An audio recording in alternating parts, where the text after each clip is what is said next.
tonight. All right. Well, good evening, everybody. Let's get started. As you came into the room, you should have been warned that this is being recorded, as all the Zoom calls are. Again, I'm Craig Peterman of BadgerBots, kind of coordinating this adventure for this season. And to my left on the screen is Jay Church, head referee. We got Brian Farrell, head judge advisor. And this evening, because the Appleton tournament is next weekend, we have tournament director Sean Schuff, who will, well, hopefully answer any questions about that particular tournament. And again, this is being recorded, so if there aren't any specific questions, we have an original discussion points, but then after we get through that, we'll open it up to questions. And off we go. So with the first tournament, some housekeeping notes. More than 85% of the teams are event ready. That's great news. The flip side is roughly 15% are not event ready. Now, you have to be event ready in order to participate in your regional. I will confirm for Appleton, all those teams are ready to go. The second housekeeping note is the team entry fee into the regional is $170 paid to BadgerBots. You should have the link to pay via credit card. If you need an invoice, email me at fllteams@badgerbots.org. But once again, if payment is not made for the entry fee, your team will not be able to participate. Please don't make us be the bad guys and come down. Just get it done. Thank you for paying attention. All right, so with the first regional coming up in a week, I thought what we'd do is I'm actually going to turn the mic over to Brian, being our kind of head, not just head judge advisor, but also scheduler. Have him walk through the general tournament day, and then we'll let Sean add any specifics to Appleton after Brian is done. So Brian, all yours. Sure. Okay, so this year we're very similar to last year, other than we're going to try to have a scheduled coaches meeting in the morning, and then we're going to work on, we're going to have a practice match in adding that to the schedule, and then we're going to be alternating. Instead of doing morning and afternoon type flips, we're actually intermixing robot matches and judging. So you might judge first and then do robot matches. You might do a match, go to judging, and then do 2 more matches. It'll be kind of interweaved through the day. So the schedule will be a little bit different, but not terribly different. And hopefully we'll keep the teams more engagement time throughout the day, less downtime. But we did try to leave some blocks of time in there so that teams can kind of reset between activities and also have time to iterate. We know that teams like to make some changes between matches and things like that. So high level, that's what's going on. So that practice match does not count towards your judging. So it's only the 3 competition matches that do count towards the judging, the 25% area of the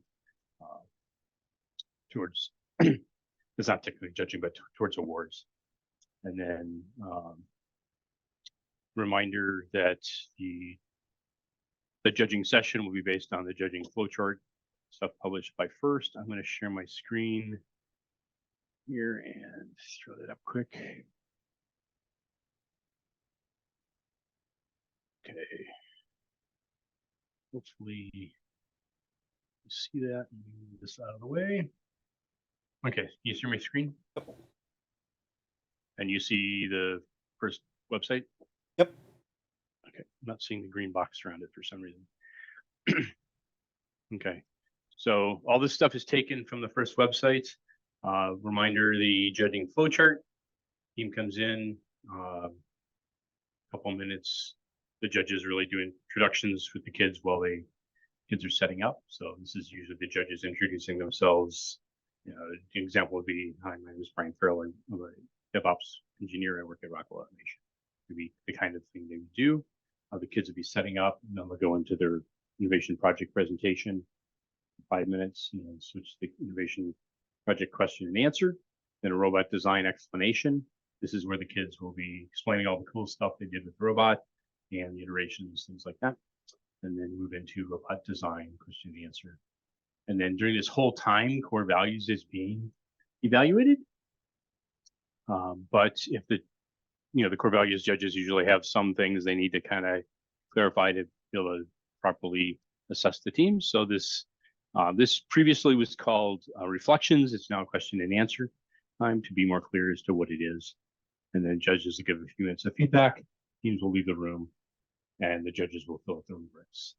The rubrics are posted on the website, so it's the same rubrics that are on the first website. We don't use anything different for the teams. So they fill out the core values, innovation project, and robot design. So if you haven't looked at these with your team, please do go through that.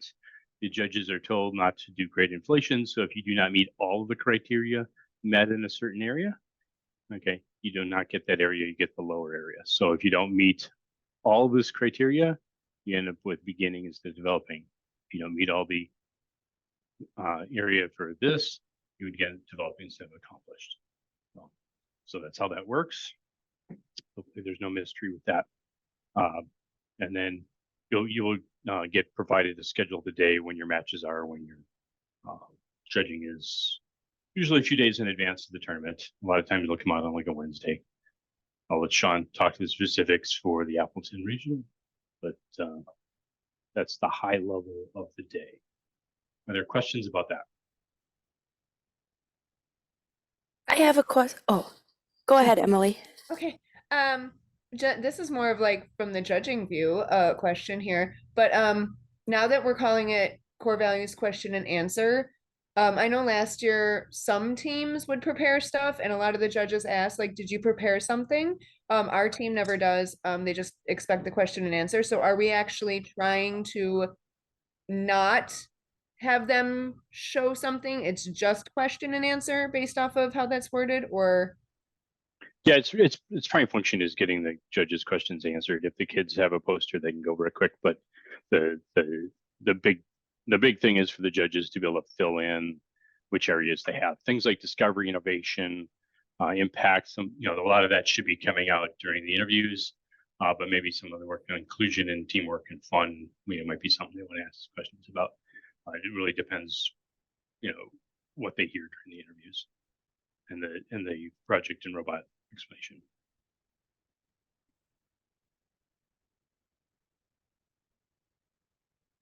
I was wondering for the innovation project presentation, on the top of the rubric, it says that, if I could find it, that the rubric that judges,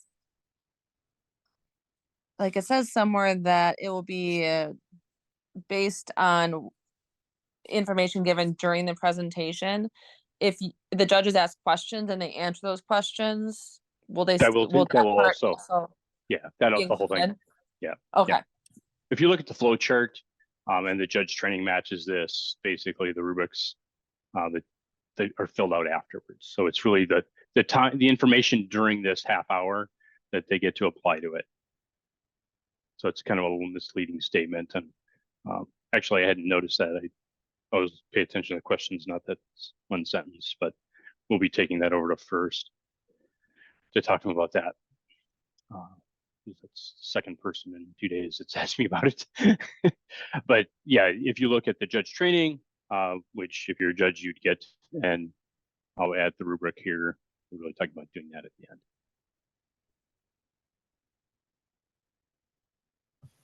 Hi, I have a question.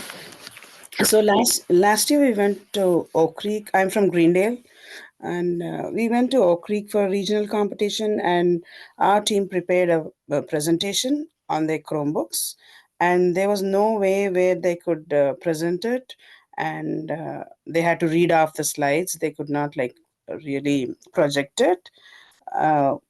Is it the same case with Franklin this time, or do they have to do a trifold board instead of a presentation? That's really a question for the Franklin tournament director, but typically you would not, don't expect that you have a place to project in the rooms. Okay, thank you. If I you would need add- something to project, bring it yourself. I would add, don't expect that internet is available at all locations. Some of them have very spotty internet, so Sure. not Franklin in Yeah. specific, but other ones do. Yeah, some don't Okay. even have guest wireless. Right. Sure. From that perspective. And one thing I wanted to add in answer to the what was the comment I was going to make? Oh yeah, to the previous question before that was we talked about the information for judging is based on the stuff in the 30 minutes. Any posters and stuff that you bring in the room, you have to take out with you, so don't leave behind materials for the judges to look at. They do not have time to do that, and FIRST actually does not allow that material to be left behind.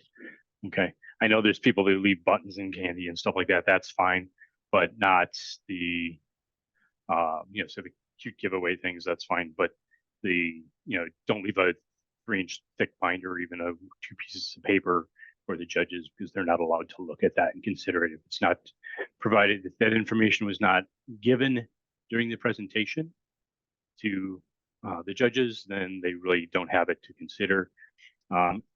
And a thing about posters, well, somebody, because she was talking about posters, posters are good. They help with the information, but don't expect the judges to sit there and be reading that poster. If you want to point to certain information on that poster, make it clear to the judges, because you can't assume that they read that poster while listening to the kids and things like that. So just from the standpoint of making, if there's information you want called out, you want to make sure the judges know, make sure they know.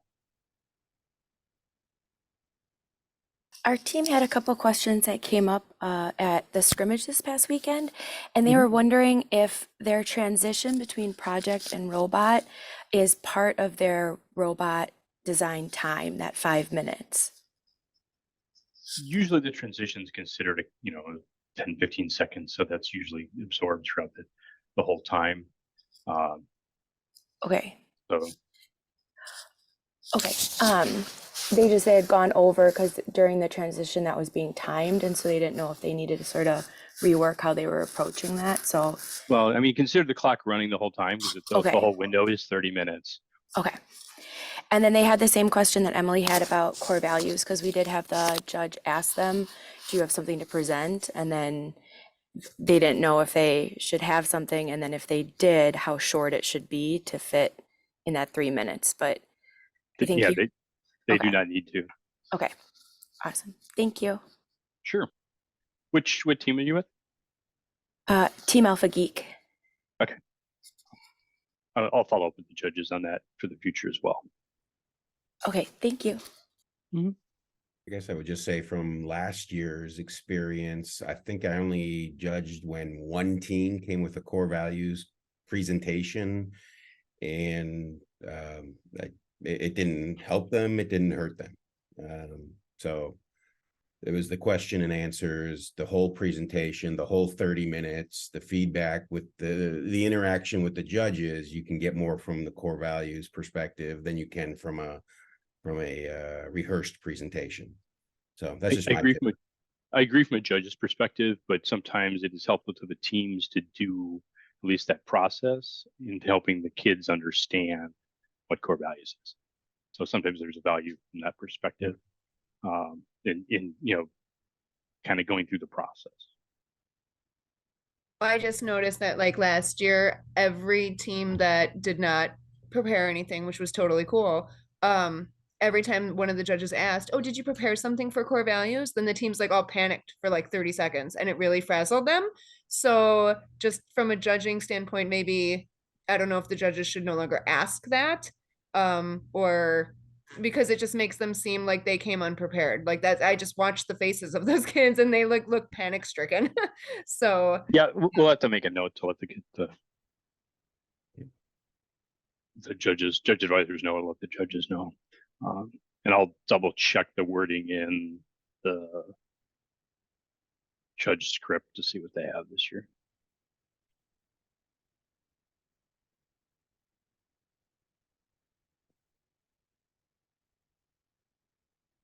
For the robot presentation, I know for the innovation project, you get graded on like being unique and fun and making it engaging. The robot presentation, I didn't see anything about scoring for that. So are they supposed to try to make it fun, or is it really just go through the details and you won't get extra points for making it more exciting? Make it memorable, but the big thing is to get the information communicated. That's the top priority. And again, remember that the robot design especially is very much a process oriented rubric. So definitely bring your robot, show the stuff off on it, but be prepared to talk about, okay, you had this great idea, but how did you improve it, and that iterations and things like that. So those are key things to make sure to include in it. And all these, presentations and question and answers, we strongly recommend you practice the kids with it. Lots of practice, lots of questions from different people. Hand the rubrics to the coaches or parents, and it helps the kids learn how to answer questions.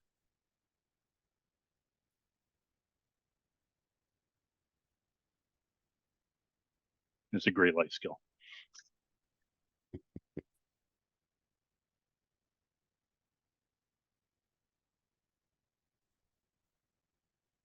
Okay. Do you want to turn it to Sean if he has anything? So just so you guys know, I'm going to we're going to try to hold robot questions till the end here. We're rolling from here directly over to a referee meeting. So I think that would be the optimal situation there, because even the referees coming into the hear the answer as well. So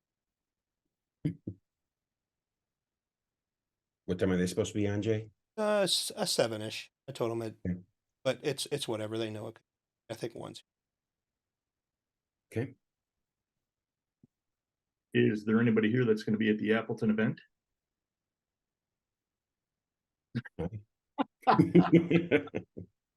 All right. Well, I suppose for the sake of those people who might watch this later, I'll just give a quick run through. We're starting out at 8 in the morning. Teams can load in right away at 8 a.m. Saturday morning, or if they want to come Friday while we are setting up, they can certainly do that as well. From 5 to 6 p.m. We're limiting it to that 1 hour. The competition playing fields and the pits are going to be in the same gym, the main gym, Patriot Gym at Appleton East High School. The commons will be available for teams that want to meet. We'll have concessions available, and then all the presentation rooms will be on the first floor. We also have staging rooms, so the team escorts that will come and get the teams before their presentations will take them to the staging room, where they'll have a few minutes to do any last minute practicing or prep they want to do before they're taken into the presentation room. Teams should be getting detailed information from Maureen Close. She takes care of communication with teams from our event, including the detailed schedule, when matches are going on. Brian referred to this earlier. We've got 4 judging sessions that go on throughout the day, 2 in the morning, 2 in the afternoon. Each team will get a practice match, and then the 3 additional scored matches throughout the day. So there'll be the detailed schedule, so they know when they're competing, when they're presenting, and they can prepare for that. There'll be a pit layout map, a presentation room layout map, and then an overall map of the school. Teams that are coming should park in the Schaefer Street parking lot. That's on the west side of the building. And you'll see the main set of doors into the school. When you walk in, there's going to be a large lobby area right outside the commons in the gym, and there'll be people there directing you. There'll be signage up all over the place directing you where to go. And if anybody has any questions, they can certainly reach out to me. Sean, can you maybe send me some little piece of literature where I can put it on the Slack channel with the general information as well for the teams? Sure. Yep, I can do that.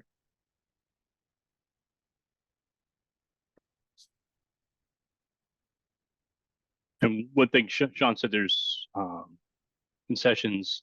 One thing to keep in mind with concessions at these events, they're usually fundraisers for the high school robotics teams that are usually putting it on, or the different robotics teams. So consider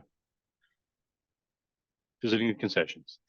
The good news, considering the state of our economy, none of our prices have increased from last year. So, All right. So just a quick question as well, Sean, do you Trying to make guys it have, just for teams that may have dietary restrictions you guys plan on having? Vegetarian slash gluten, anything like that, or Yes. okay? Yep. Awesome. We've got team members on our team that have gluten intolerances and Okay. are vegetarian or vegan, so we will have those options. The teams that may have dietary restrictions, you can still eat at the event without having to order out. Correct. That's a big thing, and we've had before where Yeah. teams could not actually support the host teams because they didn't have the dietary restriction. So thank you for that. You bet. Any other questions in general, guys?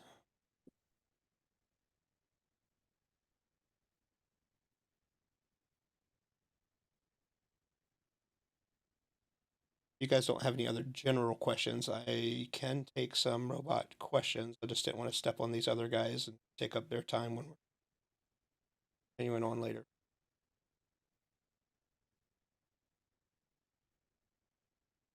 Robot questions, anybody? General questions, anybody? Okay.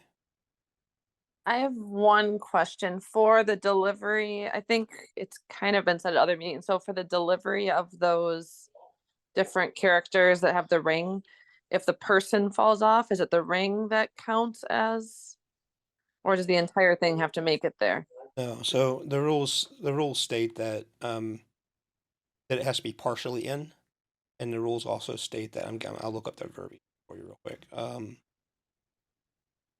We have verbiage that tells us that the model includes the. Sorry, I'm trying to look up the exact verbiage here. Emily, I know you're there. What does it say? You shouldn't be asking me, you should ask him. Wait. Oh, Yeah. okay. The expert including the loop and the base? Yeah, well, it doesn't, And it stuff like says the that? expert The includes loop and the base. It's the just loop what it and the says. base. So expert includes loop and base, and the rule says that they can be partially in. So if your expert happens to fall off, the base makes it in. You're. Thank you. He's going to be one of our field resetters, right? That's what we're hoping for. Yeah. Okay. He does have a question, Okay. kind of what we messaged about, but with the immediate release, does Oh, wow, that tastes like way off. Go ahead. Well, Well, that you- answers that question. attached to the robot? But if here, let me hold this and then you can just pull them apart. Keep it in video. So like if these guys just pop off with a peg from their Just under like their feet. back leg holes, I don't know what they're called. Is that immediate? Yeah, so generally what we want to see for immediate, the answer to your question from my point of view is yes. What we want to see for immediate is one motion. Boom, it's separated in exact pristine condition is what the rules say. So if an Okay. arm or something falls off or something like that, it would not be. You could be asked to demonstrate that. I know you guys know this. I'm just saying it for teams that may be. So for other teams, you guys can be asked to demonstrate this.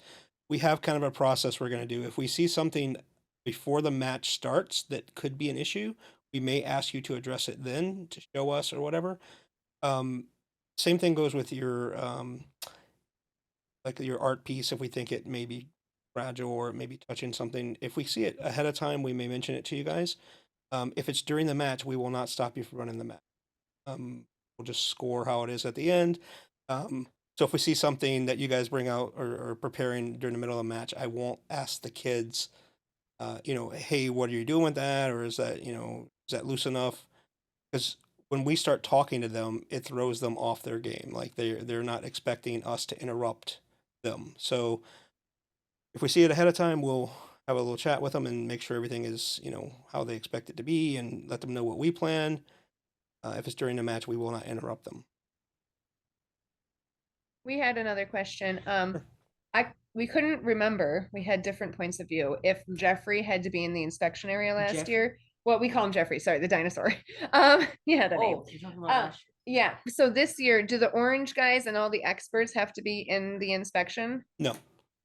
Okay. So team equipment has to be an inspection. Mission models do not. Team equipment is everything you bring with you. That would include your art piece. Okay, what's your question then? You had another one. Oh, yeah, before the match, can we like if we have something that's slightly sketchy, like it looks like it's almost outside of home, but it's inside home on the launch? Can we like show the ref before that it's inside home before so they don't interrupt us and it's still inside home? So before the match, yes, you're able to. So after you do your inspection, then you have, by the rules, quote, a couple minutes to set up. You can look over mission models. At that time, you can talk to your referee. Hey, take a look at this for me.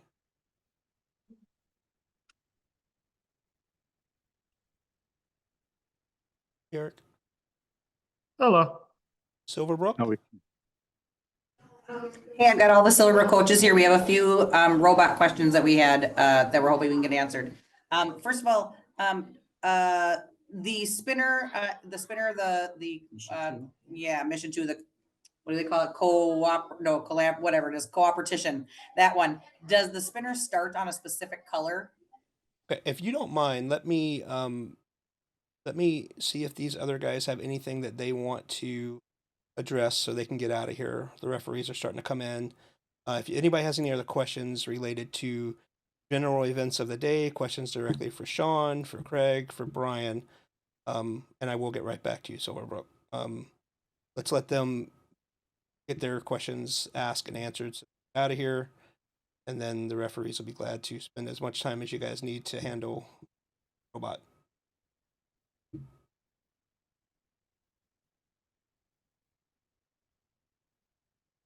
So no further questions. You guys are dismissed.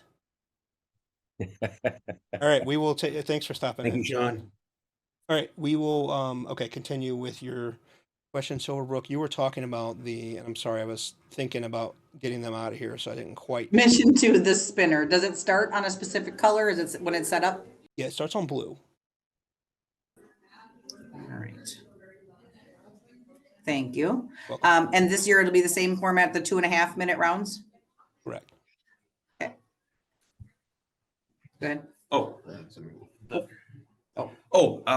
Can the robot exit the mat at any point during the mission, like to get behind one of the missions? You mean drive off of the competition mat into the home area or something without being interrupted? Not into the home area, more the, I guess, empty space off to the side on the long axis. Sure. Yeah. Okay. All right, great. Just So- sure if there was out of bounds or anything. The only thing you need to be careful about, if the robot drives off of the mat and over into the, just the regular home area, I want to be careful about my verbiage here because after the robot's launched, the launch area becomes home area as well. So, but for sake of your question, the rectangles on each side of the mat, right? So just be cautious when the robot is active over there. If it happens to have an attachment or something that's hanging over a wall and they touch the robot, they can get a touch penalty for that. Because it's not completely in the playing area. Okay, so they can't hang over the wall, essentially. So no, well they can. So I want to be clear can't about touch it. Oh, but they can't touch it. right because that would be interruption when it's not completely in. So Does the robot need to be completely out of the home area before interacting with any missions? oh, I think I know. Okay, so your question is basically regarding the 2 that you can reach from home or something. Is that what you're? Yeah. Yeah. No. So once you have a legal launch of the robot can, it doesn't need to leave the home area to do anything. It can come back in. The only thing is once you touch the robot and it stops, then you need to relaunch it. So the robot, so for instance, you can launch your robot, okay? It can reach out of home, do whatever it wants to do. Then it can come and just start driving around if it wants. It doesn't stop until there's an interruption. Okay. So can you then, last year was our first year with the dual starting points, with the dual home bases. Can you just reiterate the rules around handing off and the switching, because that was new and I think I messed it up and we had to redo some things last year. So I just want to make sure that I'm clear on it. Sure. So when the teams come to the table, there's a red side and a blue side, right? So before you start your match, the teams will be split into red and blue at your designation. So red side players will stay on the red side, blue side players will stay on the blue side. They can exchange with each other. Like red can exchange with red, blue can exchange with blue technicians. They can't hand anything from the red area to the blue area or the blue area to the red area. The only slight exception to that is if the robot is completely out of the launch area, the robot and everything it's touching. If it's an interruption, then the robot could be rescued to either side by either side. So let's say the robot is launching from red. The robot's completely out of red. Eric, make sure I'm saying it right. The robot's completely out of red. They interrupt the robot. A red team member can pick the robot up and take it over to blue. They can't operate from blue, but they can take it there. Or a blue technician can come over and bring it back to there. So there's no restriction on who can do it at that point. But again, they just can't hand a live robot, or they can't hand anything from one side to the other. It has to be the option. So in that case, they would lose a token. And then they could restart from either side, is what you're saying. Yeah, so they would lose a token, and just to be clear about it, and we had a couple of these at our scrimmage the other day. They don't have an option to just lose a token and hand the robot across. You're not allowed to hand the robot across. Okay, so if they do hand the robot across, we will not let them launch the robot from the other side. Has to go back to the side it was on because that was not a legal pass. Can the team member switch from red to blue? Do you mind if let me make sure that their question was fully answered? If you, Silverbrook, did you have a follow on to that or? Okay, so once it's launched, it should, so let's say after you launch a mission from the red side, can you code it then to drive to the blue side Sure. for the next mission? Sure. And I so if suggest you it. were, right, so if you weren't doing that, that's the only way to get it to the blue side for the next mission, correct? Without losing Losing a token. Correct. And so one thing you have to remember there as well, if they, let's say they don't have something programmed to do that, so they can just launch the robot, right, and rescue it to the other side. But you also have to remember the parameters for getting the robot rescuing to the other side is the robot has to be completely out of the launch area. So let's say they're going to launch the robot because they want to get to blue, they're in red, they touch the robot before it's all the way out of red, it has to come back to the red then. Right? Okay. So it has to be completely out on the playing field, and then they can rescue it to the other side. They will lose a precision token. Lose a precision token, but they can rescue it to either side. But Right. the ideal way would be to complete a mission and then drive it into the other side. Yeah, and so I'll give you guys a little bit of a tip as well for strategic rescue. If you don't have something like that programmed in, and you know that you're going to be rescuing to the other side, once the object or the mission that you're trying to do on the field is complete, you don't have to drive back into home and then launch it again, right? So just rescue it from the field, move it over, and you're going to save the time that you're going to drive back to home and then launch again, right? So you're going to rescue it anyway. There's no sense in wasting the time to go back and then launching and rescue, right? As soon as your mission's done, rescue it, then take it over. So you're saying actually build in a code to just get it out of your home space Well, when you need it? That's so no, I'm saying what I would do personally is I would build something, a transition code from one side to the other. But if you don't have something built like that, then yeah, just build a straight line to get out of the area so you can rescue it.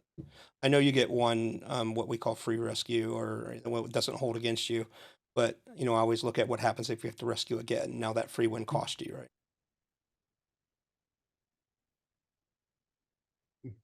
Right. Thank you. Thanks.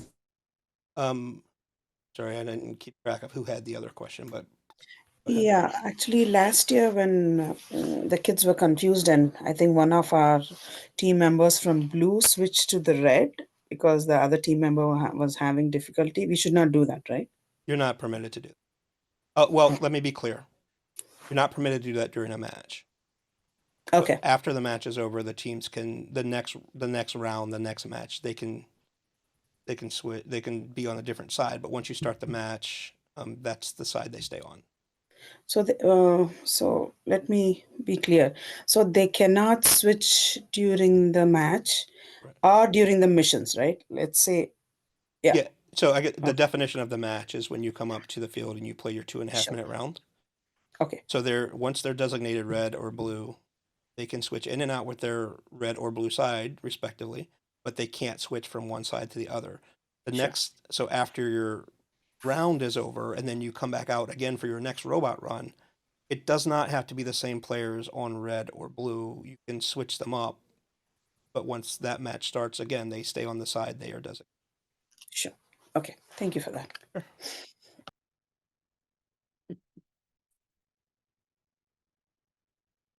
Question?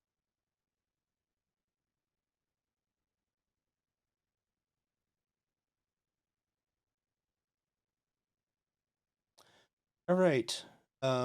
Anyone that's going to be here for the referee meeting, please stay. Coaches, if you guys have any other questions, please ask away. Answer any questions you have before you guys go. Other than that, we're going to continue with our referee. Silverbrook just has one more question. For the mission 14 and 15, which is the audience, getting the audience to the people to the spots and the experts to the spots, is there any specific way that they need to start within the home location? Yeah, so the audience and the experts are two different things. Audience members start in home. And so after your inspection, when you get the quote couple minutes to arrange your stuff, that's when you can put whichever 3-on-1, 4 on the other, whatever you want to do there. The experts start with the exception of Anna. Anna starts in home. You can put her on either side. The experts have a starting position. Okay. That chart is in the updates. I know, but where can they find it? Updates? Okay. Okay, the updates, the weekly updates that they put out, or the updates that they put out that you guys should be checking at least once a week. There's a chart on there where they actually start. And I will address that as well. I should have done this before the teams left. But any updates that come out this week will not be applied towards the Appleton tournament. We moratorium basically. I don't feel like it's fair for an update to come out on Thursday and teams tournament on Saturday. So kind of our general workflow there. Okay, thank you.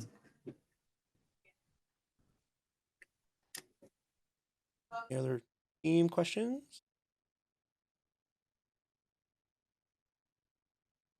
Eric, I'm tired of talking, bud. It's all you. Oh boy. All right. You Any didn't plan more that, huh, team did you? questions? All right. If there are no more team questions, then teams, you can sign off. Good luck if you are competing this weekend, and we will begin our referee call.